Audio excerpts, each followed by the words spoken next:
In the last 10 days, everyone in Gedwal had heard that the man-eating leopard had been poisoned and that we believed he was trapped inside a cave. Because of that, people thought the danger was over. Some took risks. But when the leopard recovered from the poison and escaped the cave, he attacked the first careless person he found. I had the whole day free because I had returned early from the cave the previous day. After breakfast, Ibbotson and I mounted his strong, steady horses. We carried our rifles and rode toward the village where a woman was said to have been killed. We rode quickly along the pilgrim road. Then we took a narrow path that cut across the hill. About 1 mile ahead, where the village path joined this track, we saw signs of a struggle and a large pool of blood. The village headman and the woman's relatives were waiting for us. They showed us the place where the leopard had grabbed her while she was closing her door. The leopard dragged her on her back for about 100 yards to the junction of the paths. There, after a fierce struggle, he killed her. The villagers had heard her screams while she was being dragged and fighting for her life. But they were too frightened to help. After killing her, the leopard picked up the body. He carried it across rough ground, over an open ravine 100 yards wide. And then up the hill for another 200 yards. There were no drag marks, but the blood trail was clear. It led us to a narrow flat strip of land, 4 feet wide and 20 feet long. Above it was a steep bank with a small medlar tree. Below it the hill dropped sharply, covered by a wild rose bush that had grown up and covered the tree. Between the bank and the rose bush lay the body. She was curled up, naked, her clothes torn away. White rose petals had fallen over her body. She was an old woman, about 70 years old. For this cruel killing, the leopard would pay with his life. After a short discussion, Ibbotson returned to Rudraprayag to bring supplies. I stayed behind with my rifle to see if I could find the leopard during daylight. This area was new to me, so I first studied the land carefully. The hill rose steeply from the ravine to about 4,000 to 5,000 feet. The top was covered with dense oak and pine forest. Below that was open grassland. Below the grass was thick scrub jungle. Walking along the edge of the grass and jungle, I reached a wide hollow caused by an ancient landslide. It stretched half a mile down to the pilgrim road. The hollow was damp and full of large trees with thick bushes beneath them. At the top was a rocky cliff, 20 to 40 feet high. In the middle of the cliff was a narrow crack with a small stream running down it. Above the rocks were bushes, and above them, open grass. I studied everything carefully. I did not want the leopard to know I was nearby. I was sure the leopard was hiding in this hollow. To confirm it, I went back to the kill. The woman had been killed at dawn. The leopard would have eaten a little and then left when daylight came. Because the village could see the hill, the leopard would stay hidden while leaving. Based on this, I followed the path I believed he had taken. After half a mile, I found the exact spot where he had rested. His tracks showed he had entered the hollow below the cliff. I lay there for 30 minutes, watching the bushes. Soon, 2 babbler birds appeared, turning over leaves. These birds often reveal the presence of predators. I hoped they would help me locate the leopard. There was no sound or movement, but I knew he was there. So I tried another plan. The leopard had 2 escape routes. Down toward the road, or up toward the cliff. If he went up the cliff, I might get a shot. I entered the hollow slowly, zigzagging upward. The birds were still calm, so the leopard hadn't moved yet. When I was near the cliff, the birds suddenly gave alarm calls. I stood still with my rifle ready. As I stepped forward, my shoes slipped on wet ground. At that exact moment, the leopard rushed up the cliff. Pheasants flew out of the bushes. I had failed again. Later, Ibbotson returned with supplies. Food, tea, lamps, rifles, poison, fishing line, and a gin trap. We ate lunch near a stream, then went to the kill. We poisoned the body. We tied 2 rifles to saplings and connected their triggers with fishing line. We buried the gin trap carefully in the ground, to stop the leopard from approaching from the wrong side. We planted thorn bushes as barriers. Satisfied, we returned to the village. Near the village, we built a platform in a mango tree. That night, we waited there. At dusk, we watched the hill carefully. No movement appeared. After dark, it began to rain. I feared the rain might trigger the trap. At 7:45 p.m., we heard angry roars. The leopard was caught, or so we thought. We rushed to the kill with the lamp. The trap was empty. The leopard had eaten and escaped. At dawn, we returned with villagers. The rain had softened the ground. We followed every step the leopard had taken. He had avoided traps, removed bushes, eaten around the poison, and escaped because one tooth of the trap was broken. Only a piece of skin remained in the trap. Despite this, I was not discouraged. Failures only strengthened my resolve. Wild animals have sharper senses than humans. Most failures happen because people underestimate them. This leopard's escape was not magic, it was intelligence and experience. I decided to keep the bridges closed to protect people. The villagers accepted this sacrifice without complaint. They trusted that the leopard's end was near. And so did I. The old packman had reached the thorn enclosure late the previous evening. He was carrying salt and jaggery from the Haridwar bazaar to villages beyond Badrinath. His sheep and goats were heavily loaded, and the day's march had been long. Because he arrived late, he could not properly repair the thorn fence. During the night, some goats wandered outside the enclosure. In the early morning, the leopard killed one goat near the road. The packman was woken by his dogs barking. When daylight came, he saw his finest goat lying dead. It was a beautiful steel-gray animal, almost as big as a small pony. The leopard had killed it for no reason, not even to eat it. This showed how much a leopard changes after becoming a man-eater. After living near humans for years, its habits become very different. The leopard had been badly frightened the previous night by the gin trap. Carrying the heavy trap for 10 yards and roaring angrily proved that. Normally, any leopard would have fled far away and hidden for days. But this leopard did the opposite. He stayed close to the area, watched us climb into the tree.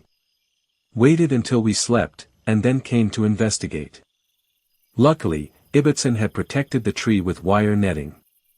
Man-eating leopards have been known to kill hunters sitting in trees. In the central provinces, one such leopard had killed 4 sportsmen.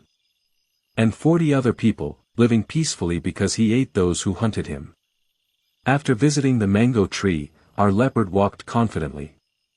He followed the village path, reached the blood-stained junction, and then walked 1 mile down the track and 4 miles along the pilgrim road. He passed through the busy bazaar of Rudraprayag. Half a mile further, he scratched the ground at the inspection bungalow gate. Because of rain, his pug marks were clearly visible in the soft clay.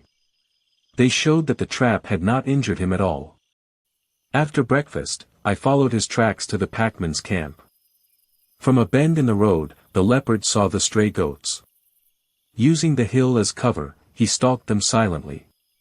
He killed the steel-gray goat but did not drink its blood.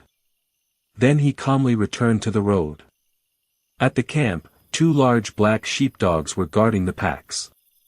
They were chained tightly to strong pegs. These dogs are powerful and fearless, used by pack-men everywhere. They guard camps at night and sometimes even kill leopards. I followed the leopard's tracks further, through Galabrai, and for another mile to a ravine, which he climbed. From the mango tree to the ravine, the leopard had walked 8 miles. No normal leopard would walk so far after a kill, nor kill an animal when not hungry. Later, I met the old packman sitting by the road, spinning wool. He asked if I had passed his camp. I suggested he sell his dogs, saying they lacked courage. He smiled and corrected me gently. He said he had made the mistake, not the dogs. Because the camp was near the road, he chained them up to avoid harming travelers at night. As a result, the dogs could not protect the goat. Their collars had cut into their necks while they struggled. The packman asked me not to blame them. While we talked, a wild boar appeared across the river. Village dogs chased it, followed by boys, men, and a man with a gun. A shot was fired, but it hit nothing. The boar escaped into thick bushes and then into the river. Wild pigs are excellent swimmers. The current carried it downstream, but it swam strongly and survived. The packman asked why I did not shoot the pig. I replied that I had not come to Garwal to shoot pigs, but to kill the leopard. He gave me his blessings and said time would prove who was right. I never saw the packman again. He was a proud, brave old man. The next morning, I found the leopard's tracks near a village. He had tried to break into a house where a coughing child slept. I followed the tracks to a rocky area. I lay on a rock with a clear view of the Ulkananda Valley. The scene was peaceful and beautiful, villages, river, mountains. Yet when night came, fear would rule this land again. 2 men later told me they had heard the leopard calling before sunrise. They offered to bring a goat for bait before sunset. The only place to sit was a lone pine tree. It was difficult to climb and offered little protection. But I had no other choice. With effort, I climbed the tree and pulled my rifle up with a rope. The goat was tied below. As the sun set, the mountains glowed pink and gold. The goat, however, fell asleep and did not call. I decided to stay and try calling the leopard myself. Humans can imitate the sounds of jungle animals. Knowing these sounds brings great joy, and great advantage. That night, I called like a leopard. A leopard answered from below. He moved closer, calling again and again. But another leopard answered him from farther away. The first leopard went toward the other instead of the goat. Then a violent windstorm struck. The pine tree bent dangerously. I tied my rifle and clung on as the tree shook for an hour. When the wind finally died, I slept. At sunrise, voices woke me up. The men had returned with others from the village. When the men woke me at sunrise, I climbed down from the pine tree. The goat was still alive. The leopard had not come. The villagers were disappointed, but not surprised. They knew how clever the man-eater was. They asked me if I had heard the leopards during the night and what had happened to the tree. They laughed a lot when I told them that I had a friendly conversation with the leopards and that, having nothing else to do, I had passed the time by breaking branches from the tree. Then I asked them if they had noticed any wind during the night. One of the young men replied, "A little wind, Sahib. That was no small wind. It was the strongest wind ever and it blew away my hut." Hearing this, the other man said, "That is nothing to worry about, Sahib." Sher Singh had been saying for a long time that he would rebuild his hut. And the wind has saved him the trouble of pulling the old one down. For many days after my experience on the pine tree, I could not find the man-eating leopard again. He did not return to the broken ground, and I found no signs of him or the female leopard in the wide forests above the farmland. I knew these forests very well, and if the leopards had been there, I would have found them. Birds and animals in the forest often help hunters locate predators. The female leopard had probably wandered far from her home when she heard my call from the pine tree. After meeting the male, she returned to her own area with him. Later, the male would likely come back alone. Because people on the left side of the river were now careful, he would probably try to cross the Ulkananda River to the right side. For several nights, I waited on guard near the Rudraprayag bridge. One night, I heard the leopard kill the watchman's dog near the bridge. The dog barked loudly for a few minutes, then suddenly stopped with a painful cry. After that, there was silence. The bridge was open, but the leopard did not cross it that night. The next morning, I followed his tracks. He had come very close to the bridge but turned away and walked toward the pilgrim road instead. 2 days later, I received news that a cow had been killed 7 miles up the pilgrim road. People believed the man-eater had killed it because the night before, he had tried to break into a house nearby. Some villagers waited for me on the road and kindly offered tea. They told me how the leopard had terrorized them for 8 years and how he had recently become bold enough to break doors or dig through walls to reach people inside their homes. It was hard to believe that brave hill people allowed this to happen, even though many had weapons. Only once had someone fought back, a woman. When the leopard attacked her at night, she hit him with a farming tool. But he dragged her outside and tore her leg off. Later, a government leader reported that the leopard had killed 75 people in 1 year and demanded strong action.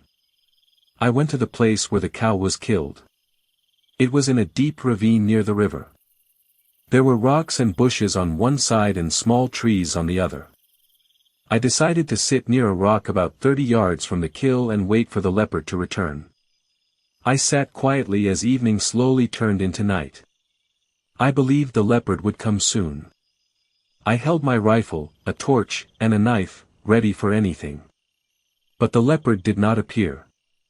I started to feel uneasy. Maybe he was watching me from somewhere hidden among the rocks.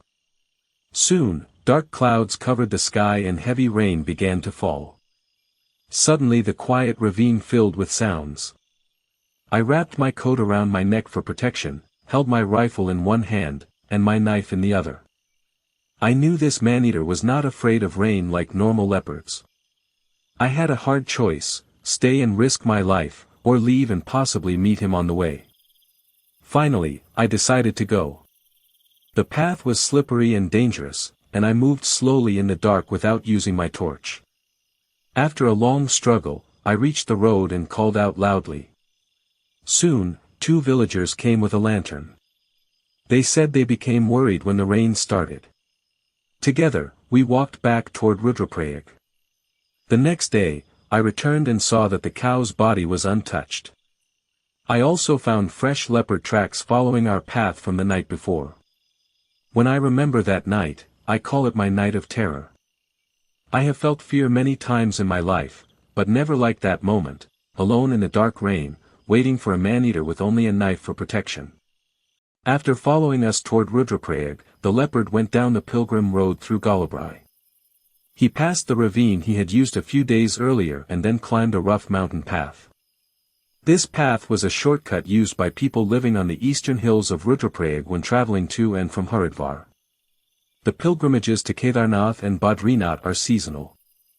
They depend on snow, when it melts and when it falls again in the high mountains where these temples are located. A few days earlier, the Raval, high priest, of Badrinath had sent the telegram announcing that the road was open. This message is eagerly awaited by Hindus across India. Because of this, small groups of pilgrims had started passing through Rudraprayag. Over the past few years, the man-eating leopard had killed several pilgrims on this road. During the pilgrimage season, it had become his regular habit to walk down the road, then circle through the hill villages east of Rudraprayag, and later return to the road, sometimes as far as 15 miles above Rudraprayag. The time he took for this round trip varied, but on average, I saw his tracks on the road between Rudraprayag and Galabrai once every 5 days. Because of this pattern, I chose a spot where I could watch the road. For 2 nights, I sat comfortably on a haystack but did not see the leopard. For 2 days, no news came from nearby villages. On the 3rd morning, I walked 6 miles down the pilgrim road to check if the leopard had visited any villages. After completing a 12-mile walk, I returned around midday. While I was eating a late breakfast, 2 men arrived with news. A boy had been killed the previous evening in Bainswara, a village 18 miles southeast of Rudraprayag. The information system started by Ibbotson was working extremely well. Cash rewards were given for information about all animal kills. The rewards increased step by step, from 2 rupees for a goat to 20 rupees for a human death. Because of this, people competed to give information quickly, and we received news without delay. I gave 10 rupees to each of the 2 men. One offered to guide me back to Bainswara. The other said he would stay in Rudraprayag because he had recently been ill and could not walk another 18 miles. I finished my meal and set off shortly before 1 p.m., carrying only my rifle, some cartridges, and a torch. As we crossed the road near the inspection bungalow and started climbing the steep hill, my guide warned me that the journey was long and unsafe after dark. I told him to walk ahead and set the pace. Normally, I never walk uphill immediately after eating, but I had no choice. For the first 3 miles, during which we climbed about 4,000 feet, I struggled badly to keep up. A short flat stretch helped me recover, and after that I walked ahead. As the 2 men had traveled to Rudraprayag, they had informed villages along the way about the boy's death and their plan to bring me back. No one doubted I would come. In every village, people were waiting. Some blessed me.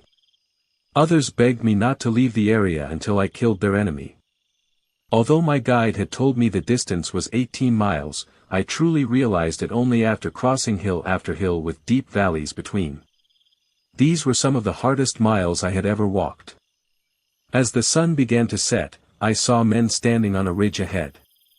Some went back toward the village. Others came forward to meet us. Among them was the headman of Bainswara. He greeted me and said the village was just over the hill. He had sent his son ahead to prepare tea for me. April 14, 1926 is a date that Garwal will never forget. On that day, the man-eating leopard of Rudraprayag killed his last human victim. That evening, a widow and her 2 children, a 9-year-old girl and a 12-year-old boy, went to a nearby spring to fetch water. A neighbor's 8-year-old son went with them. The widow lived in the middle of a long row of houses. These houses had 2 floors, the ground floor stored grain and fuel, and the upper floor was used for living. A narrow veranda ran along the length of the building. Stone steps led up to the veranda, each set shared by 2 families. In front of the houses was a long stone courtyard, bordered by a low wall. As the group reached the steps, the neighbor's boy went first. He noticed what he thought was a dog lying in an open ground floor room near the steps. He said nothing. The girl followed him, then the widow, and finally her son.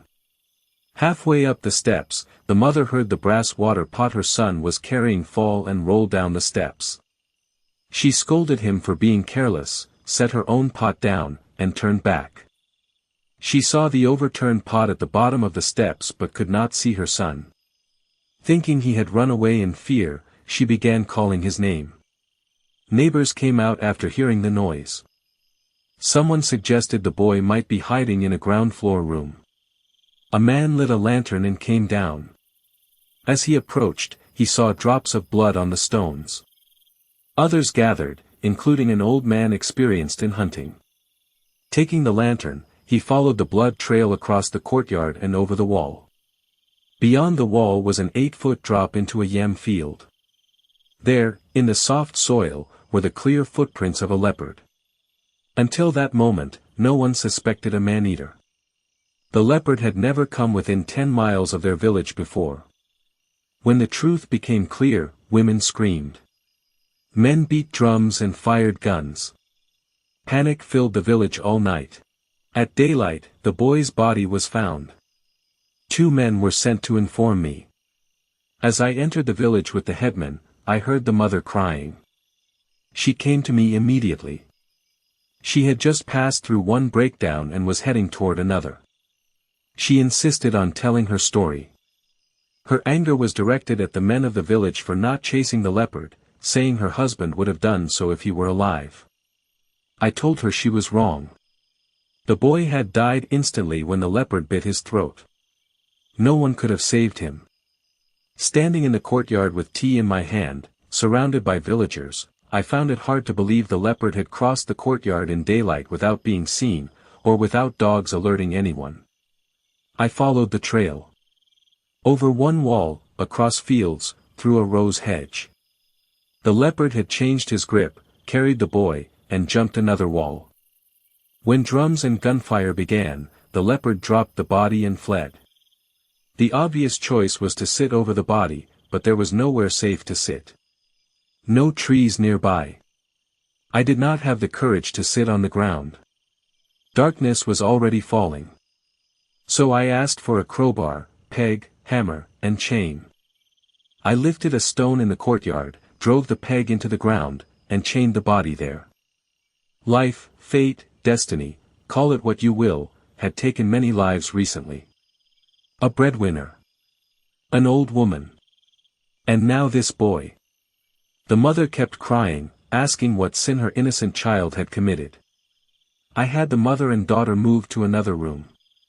I washed, laid straw on the veranda, and waited silently. That night, storms came, lightning flashed, rain fell. Later, total darkness returned. Something brushed my leg. My heart stopped. Then a small wet kitten crawled into my coat. Soon after, I heard terrible fighting. The man-eater had returned, and another male leopard attacked him. The fight was savage and went on again and again, slowly moving farther away. This was a territorial fight and the man-eater was a stranger in this area. The local leopard was defending his hunting ground and forced the man-eater to retreat. They battled again and again, moving farther away. My chance was gone. At dawn, I returned the body. I told the headman the leopard would never return. Then I walked back to Rudraprayag. On the way, I noticed the man-eater's tracks. He was walking fast, faster than normal. He was fleeing. He had learned a harsh lesson. And that lesson would soon show on his body. Mealtimes in India change with the season and personal habits. In most places, breakfast is between 8 and 9 in the morning, lunch between 1 and 2, and dinner between 8 and 9 at night. During my months at Rudraprayag, my meals had no fixed time at all. Contrary to popular belief, this irregular eating did not harm my health.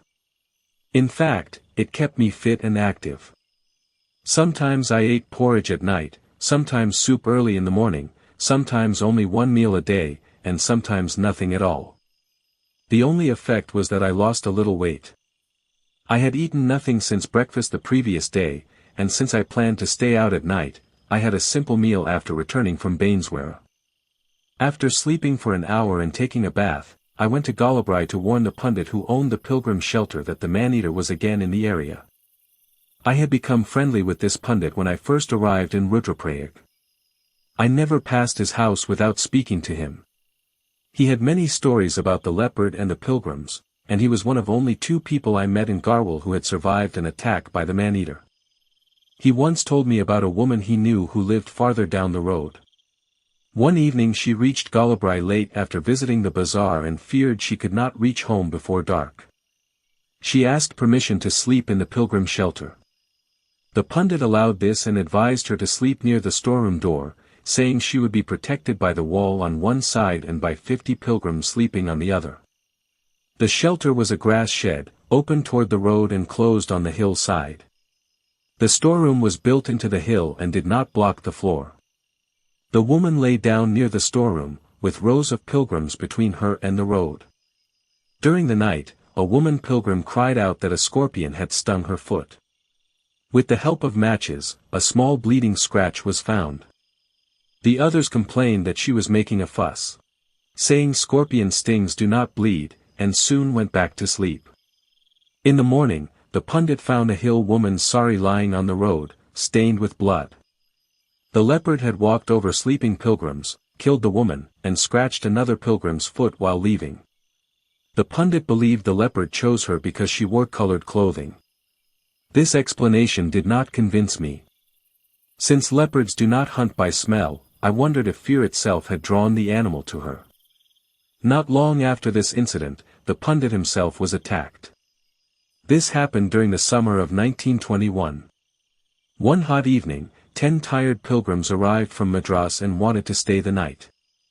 The pundit tried to send them on to Rudraprayag, fearing his shelter would gain a bad name if more deaths occurred. When they refused, he allowed them to sleep in his house. The house had a storage room below and a living room above, reached by stone steps and a narrow veranda. After dinner, everyone locked themselves inside the room, which had no ventilation. The heat became unbearable. During the night, the pundit opened the door and stepped out to breathe. As he stood holding the pillars, the leopard seized his throat.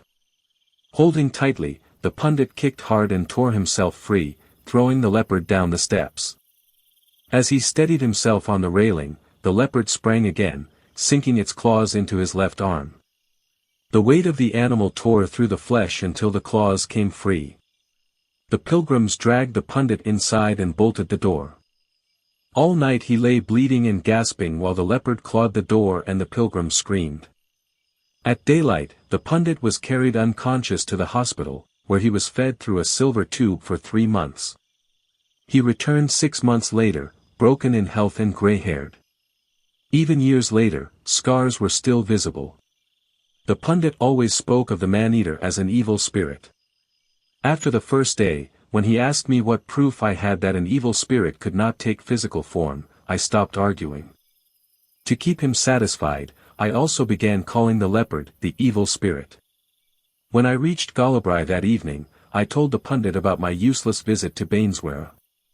I warned him to be extra careful, for himself and for any pilgrim staying in his shelter, because the evil spirit had returned to the area after wandering in the hills. That night, and for the next 3 nights, I sat on a haystack watching the road. On the 4th day, Ibbotson returned from Pori. Ibbotson always lifted my spirits. Like the local people, he believed that if the man-eater hadn't died yesterday, it would surely die today, or tomorrow.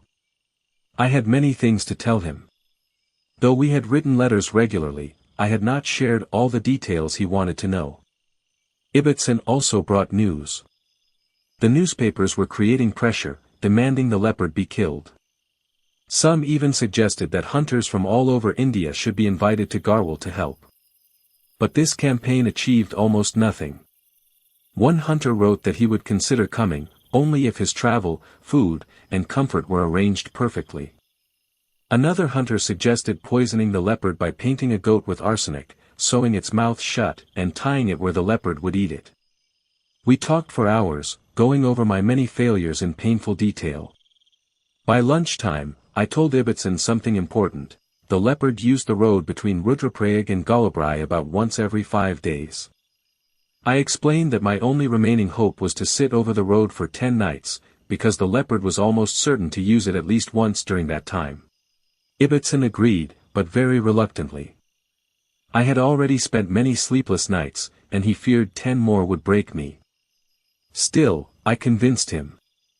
I also told him that if I failed, I would return to Naini Tal and let others take over. That evening, Ibbotson came with me to Galabrai. Together, we built a makan in a mango tree, about 100 yards from the pilgrim shelter and 50 yards below the pundit's house. Below the tree, in the middle of the road, we hammered in a strong wooden peg. To it, we tied a goat with a small bell around its neck. The moon was nearly full, but a high hill blocked its light for much of the night. If the leopard came in darkness, the goat's bell would warn me. Once everything was ready, Ibbotson returned to the bungalow, promising to send my men in the morning. As I sat near the tree, smoking and waiting for nightfall, the pundit came and sat beside me. He did not smoke. He had seen us building the makan earlier and tried to convince me not to sit in the tree all night when I could sleep safely in a bed. I told him firmly that I would sit there that night, and for the next 9 nights as well. Even if I failed to kill the evil spirit, I would at least protect his house and the pilgrim shelter.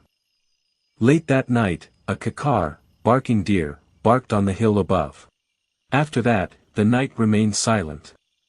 At sunrise the next morning, 2 of my men arrived. I climbed down from the tree and walked towards the inspection bungalow, carefully checking the road for pug marks. The men followed behind me, carrying my rug and rifle. For the next 9 days, my routine never changed. Every evening, 2 men walked with me from the bungalow to the mango tree. After settling me on the machan, they left early enough to reach the bungalow before dark. They had strict orders not to leave the bungalow before full daylight. Every morning, as the sun rose over the hills across the river, they returned to escort me back. During all 10 nights, the only sound I heard was the barking deer on the first night. Yet we had clear proof that the man-eater was still nearby. Twice during those 10 nights, it broke into houses, once carrying away a goat, and another time a sheep. I found both kills after much searching, but they were useless to me, as the leopard had eaten them completely. On another occasion, the leopard smashed through the door of a house. Luckily, the family survived because the inner room had a stronger door that held against the attack. After the 10th night, Ibbotson and I discussed what to do next. No further replies had come from sportsmen, and no one had accepted the government's invitation. Neither of us could stay longer. Ibbotson had urgent duties in Pori, and I had already delayed my departure for Africa by 3 months. We hated the idea of leaving Garwal at the mercy of the man-eater, but we had no clear solution. One option was for Ibbotson to take leave and for me to cancel my journey, but we decided to think it over one last night and decide in the morning. I told Ibbotson that I would spend one final night in the mango tree. That evening, as we approached Galabrai, we saw several men standing by the road, staring into a nearby field. When they noticed us, they moved away. One man stayed back and told us they had been watching 2 large snakes fighting for over an hour. He pointed to a rock in the middle of the field, where there were smears of blood. I jumped down to investigate and saw the snakes near a bush below the road. Ibbotson killed one with a stick as it tried to climb up. The other escaped into a hole. The dead snake was about 7 feet long, light straw-colored, with clear poison fangs. We believed it was a type of hoodless cobra. Whether the other snake survived or died, I never knew. After Ibbotson left, the pundit passed under my tree carrying a pail of milk. He told me that 150 pilgrims had arrived and insisted on staying the night in his shelter. There was nothing I could do at that late hour. I told him to warn them to stay close together and not move after dark. A few minutes later, he confirmed he had done so. Nearby, about 100 yards from my tree, a packman had penned his goats and sheep inside a thorn enclosure. 2 dogs guarded them and barked fiercely at anyone passing. The moon was past full, and the valley was dark. Just after 9 p.m., I saw a man carrying a lantern leave the pilgrim shelter, cross the road, and then return, putting out the lantern. At that exact moment, the packman's dogs began barking violently. They were barking at a leopard. At first, they barked towards the road, but then they turned and barked towards my tree. The leopard had clearly seen the tethered goat and had quietly lain down, hidden from the dogs, planning its next move. I knew the leopard was there. I also knew he was using my tree as cover. What terrified me was this question: would he kill the goat, or go for the pilgrims? I had trained myself to sit in a position where I could fire instantly, without moving. The goat was only 20 feet away, but the darkness under the tree was so deep that I could see nothing. I closed my eyes and listened. My rifle had a small electric torch fixed to it, pointing directly at the goat. Just as I began to fear the leopard had slipped past me toward the shelter, there was a sudden rush. The goat's bell rang sharply. I pressed the torch button. For a split second, I saw the rifle sights perfectly aligned on the leopard's shoulder. Without moving even an inch, I pulled the trigger. The torch went out. I was back in complete darkness, with no idea whether the shot had hit. At that time, torches were rare, and I had never tested this one. It gave only a single weak flash before dying.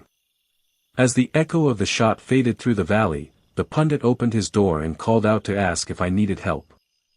I was listening too intently to reply, and he quickly shut the door again. I was vaguely aware of the leopard leaping over the goat and going down the hillside. I thought I heard a gurgling sound, but I wasn't sure. The pilgrims woke briefly, murmured among themselves, and then went back to sleep. The goat was unharmed and continued grazing calmly. I had fired at 10 p.m. The moon would not rise for hours, so I waited, smoking and listening. Hours later, moonlight slowly filled the valley. I tried climbing higher in the tree, then along the branches, but I still couldn't see the hillside. At 3 a.m., the moon began to fade. At dawn, I climbed down and was greeted by the goat's friendly bleat. Near the edge of the road lay a low rock. Across it ran a narrow streak of blood. That leopard could not have lived more than a minute or two. Without taking the usual precautions, I followed the blood trail down the slope for about 50 yards. There, in a shallow hole in the ground, lay the leopard, dead. He had slid backward into the hole and now lay crouched, his chin resting on the edge. There were no marks on the body by which I could identify the leopard for certain. Even so, I never doubted for a single moment that the animal lying in the hole was the man-eater. But this was no evil spirit. This was not a demon that had mocked me through the long nights, laughing silently at my failed attempts, waiting for one careless moment to tear my throat.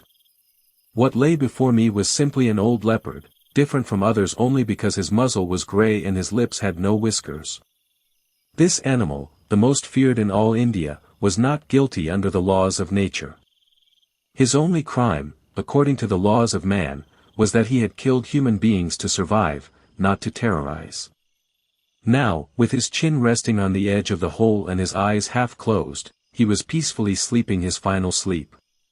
As I unloaded my rifle, one bullet of which had more than settled my personal account, I heard a cough. Looking up, I saw the pundit peering down from the road. When I beckoned him, he came down carefully. Seeing the leopard's head, he stopped and whispered, asking if it was dead, and what it was. I told him it was dead, and that it was the same evil spirit that had torn open his throat 5 years ago, the same one that had made him shut his door in fear the previous night. The pundit folded his hands and tried to touch my feet. At that moment, a voice called from above, "Sahib, where are you?" One of my men, clearly frightened, was shouting. When I answered, 4 heads appeared, and the men rushed down the hill, one swinging a lantern he had forgotten to put out. The leopard was tightly wedged in the hole and was pulled out with some difficulty. As the men tied it to a strong bamboo pole, they told me they had been unable to sleep. At 4:30 a.m., they had come looking for me, fearing the worst. When they did not find me on the tree, saw the goat unharmed, and noticed the blood on the rock, they believed the man-eater had killed me, and in desperation had called out. Leaving the pundit to collect my rug and explain events to the pilgrims gathering nearby, the 4 men and I walked towards the inspection bungalow, with the goat trotting happily beside us. The goat had escaped almost unharmed because I had fired the moment the leopard caught him. He had no idea that this night would make him famous, that he would wear a fine brass collar and become a source of income for the man to whom I returned him. Ibbotson was asleep when I knocked. The moment he saw me, he leapt from bed, flung open the door, embraced me, and then began dancing around the leopard lying on the veranda. He shouted for tea and a hot bath, called for his stenographer, and dictated telegrams to the government, the press, my sister, and a cable to Jean. He asked no questions. He knew that the leopard I had brought was the man-eater. For months, Ibbotson had carried a crushing burden. He faced pressure from politicians, a worried government, and a furious press, while knowing who the criminal was but being unable to stop him. On May 2, 1926, he was the happiest man I had ever seen. At last, he could tell everyone that the evil spirit that had haunted Garwal for 8 years was dead. After tea and a hot bath, I tried to sleep but could not. Later, Ibbotson and I examined the leopard carefully. Measurements. Length, between pegs 7 feet 6 inches. Length, over curves 7 feet 10 inches. Description. Color, light straw. Hair, short and brittle. Whiskers, none. Teeth, worn, discolored, 1 broken canine. Tongue and mouth, black. Injuries. 1 fresh bullet wound in the right shoulder. 1 old bullet wound in the left hind foot. Missing toe and claw. Old wounds on head, legs, tail, and stifle. Each wound told a story, from earlier fights, traps, and bullets fired years before. The leopard was laid under a tree. All day long, thousands came to see it. In our hills, people never come empty-handed when expressing gratitude. They bring flowers, roses, marigolds, or petals, offered with cupped hands. That day, I saw gratitude like never before. People spoke quietly, one after another. He killed our only son. We are old, and our house is empty now. He ate the mother of my 5 children. The youngest was only a few months old. There is no one left to care for them. My son fell ill at night. No one dared go for medicine. So he died. Tragedy after tragedy. As they spoke, flowers slowly covered the ground around my feet. The events I have described took place in 1925 to 26. 16 years later, in 1942, I was working on a war assignment in Meerut. One day, my sister and I were invited by Colonel Fly to help entertain wounded soldiers at a garden party. About 50 or 60 men were present, from many parts of India. They were seated around a tennis court and had just finished a generous tea. When we arrived, they were beginning to smoke.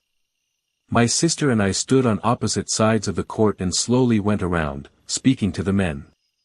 These soldiers had returned from the Middle East and, after rest and recovery, would soon be sent home, some on leave, others discharged from service. Music was playing from a gramophone with Indian records. Since we had been asked to stay for the entire party, about 2 hours, we had plenty of time to speak to everyone. I had gone about halfway around when I noticed a young man sitting in a low chair. He had been badly wounded. 2 crutches lay on the ground beside him. As I approached, he painfully slid from his chair and tried to touch my feet. He was extremely light in weight, having spent many months in hospital. I lifted him gently and helped him back into his chair. He then said, "I have been talking to your sister. When I told her I am from Garhwal, she told me who you are. I was a small boy when you shot the man-eater. Our village was far from Rudraprayag, and I could not walk that far. My father was not strong enough to carry me, so I had to stay at home.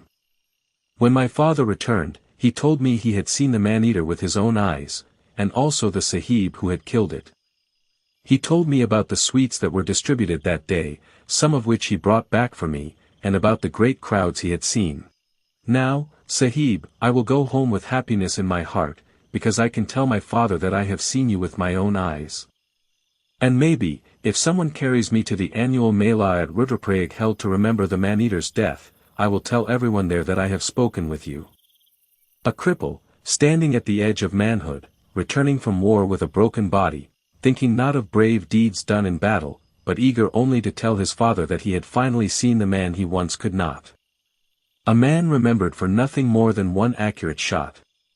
He was a true son of Garhwal, of that simple, tough hill people, and of that greater India known only to those who live among them. It is these big-hearted sons of the soil, regardless of caste or creed, who will one day unite divided factions into a single whole, and make India a great nation.